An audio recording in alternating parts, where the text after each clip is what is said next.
What's up, guys? Welcome back to the channel. Just going to be breaking down UFC Fight Night in Denver this weekend on Saturday. Rose Namajunas versus Tracy Cortez.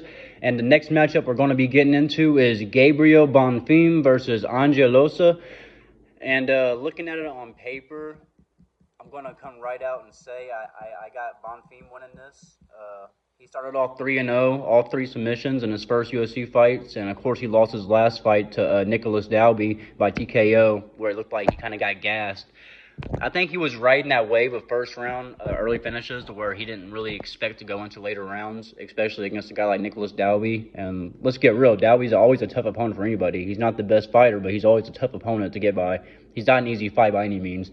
And I think Bonfim kind of just was a little bit too going into the fight easy, thinking it was going to be an easy fight, and it wasn't nothing really competitive. And he figured out quick that Dalby's game, and Dalby's not going to go nowhere quick unless you put him out. So, good fight for Dalby, that fight.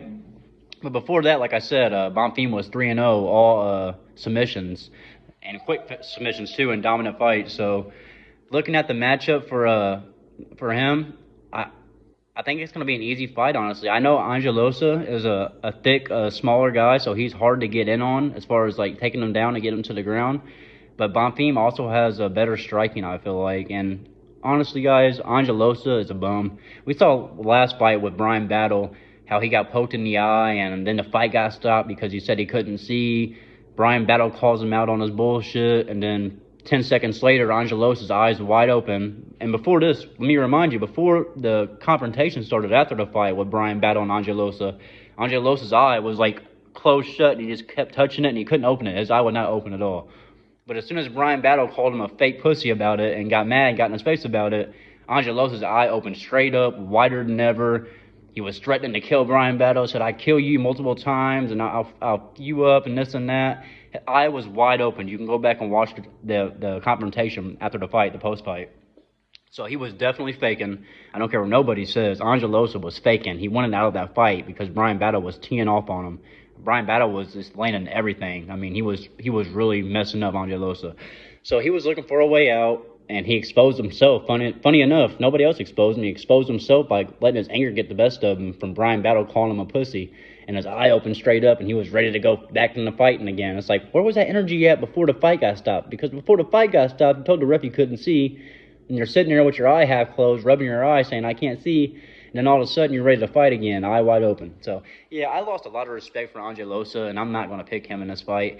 And with that bias aside, I still, even if that didn't happen, I don't see Ange Loosa's style being able to take out Gabriel Bonfim. Even if it goes to decision, I still got Gabriel. I think he's going to work on his gas tank. He's not going to gas out like he did against Dalby. And Dalby puts pressure on you and throws punches and bunches. He keeps a steady pace. And Ange Loosa is more of a one strike at a time guy, and he's not really the best striker. He's got a little power, yes, but he's not a guy that's going to come put a bunch of combinations on you. So, yeah, I think Gabriel Bonfim gets this done easy, guys. I'm going to go with I want to say first round, but I'm going to be safe and go second round submission for Gabriel Bonfim to win this.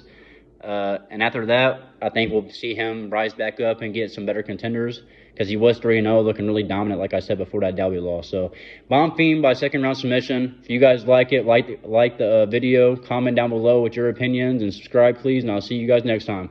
Peace.